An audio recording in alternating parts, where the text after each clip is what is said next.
The last century is in captivity. The galaxy adapts.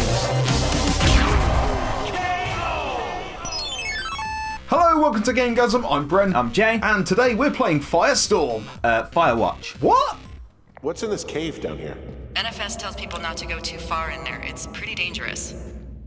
You're in it, aren't you? It doesn't seem that dangerous. Whoa, whoa! Ah, no! Henry! Seriously, it's completely fine in here. Damn it. There's been a wealth of great games to release on the PSN the past few weeks, with the likes of Unravel, Gone Home, and more recently, Layers of Fear.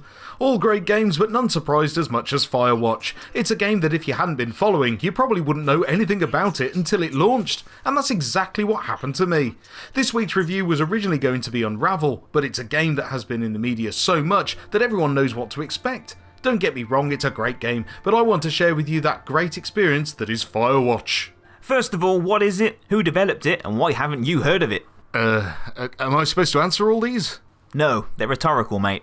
You're rhetorical. Oh, grow up. Firewatch is a first-person exploration adventure game developed by Campo Santo and published by Panic, and it's the debut game from both companies. Firewatch is set in the Wyoming wilderness in 1989. You play the role of Henry, who has taken on the job as a fire lookout and is stationed in his own tower in the Shoshone National Forest. The game starts with a sort of visual novel that allows you to make choices and build Henry's backstory. It is really powerful and gives you a great insight into the character you are playing and why he has chosen to take on this lonely job. And lonely you will feel. The only communication you have is with your supervisor, Delilah, who you know only as the voice on the other end of your walkie-talkie. It is the 80s, remember? She's witty and sarcastic, and every conversation with her is great fun. Certain conversations allow you to choose a response by using the shoulder buttons, which can be quite fiddly to begin with, as you are normally used to selecting it with the D-pad, so the first couple of responses I missed. The relationship you have with Delilah is determined by what responses you give. Be careful not to upset her though, as she will back away from the radio and refuse to talk to you for a while.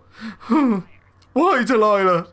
At the beginning of the game, you are tasked with performing jobs and errands that a normal Firewatch would do, like following naked girls to a lake. I'm sorry, what? Moving on. But as the game progresses, more and more weird things start happening, such as this strange guy staring at you on the first night and your tower being broken into. It's at this point that the game takes a chilling turn as you get wrapped up in a full-blown conspiracy. Suddenly, the empty wilderness begins to feel imposing, and the light-hearted banter between you and Delilah turns quite tense as you alternate between clinging to each other and suspecting one another, with each new development seeming to point to a more and more sinister plot. Now, it's hard to go into any more of the story without spoiling it, so I'll just leave it there and allow you to experience the story to unfold for yourself. But the game really makes you want to keep playing, as you always want to know what is going to happen next. During the main story and the various different errands, you are free to explore the stunning wilderness to your heart's content. Navigating is also fun. As it's the 80s, there's no fancy GPS, you're equipped only with a map and a compass. So how's your map reading skills? The majority of the map is open for exploring straight away, with the only exceptions being some areas that require various climbing tools that you gather during the main story. Dotted around the map are locked caches that contain various important items, and some not so much. And each box shares the same code to unlock the padlock. The code is 1234. It's actually that for all of them. Secure. Shut up. 1, 2, 3, 4. Same as my luggage. Onto the graphics, and the game looks stunning. The visual style to the game is similar to The Witness, with its vibrant colours that shift with the mood of the game, changing the feel of the environment. Later, you acquire a camera that can be used to take pictures of whatever you like. Really, there is no other point to the camera other than to let you get as creative as you like, and there have been some stunning pictures that have been posted on various social media sites.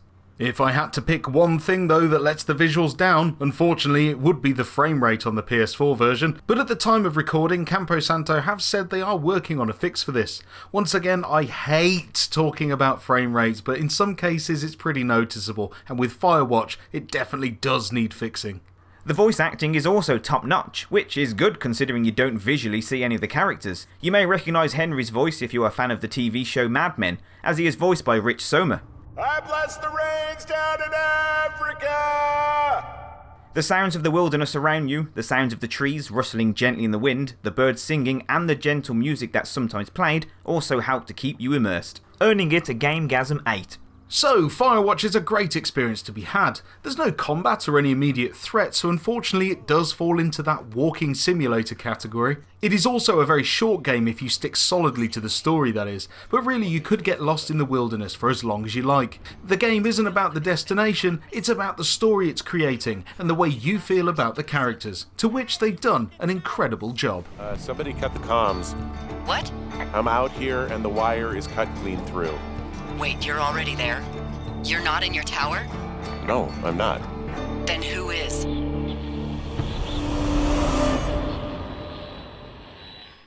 And that was Fire Squash. Firewatch, but okay. Sorry, that name is just really not memorable. Firewatch. Firewatch. It's like Neighborhood Watch.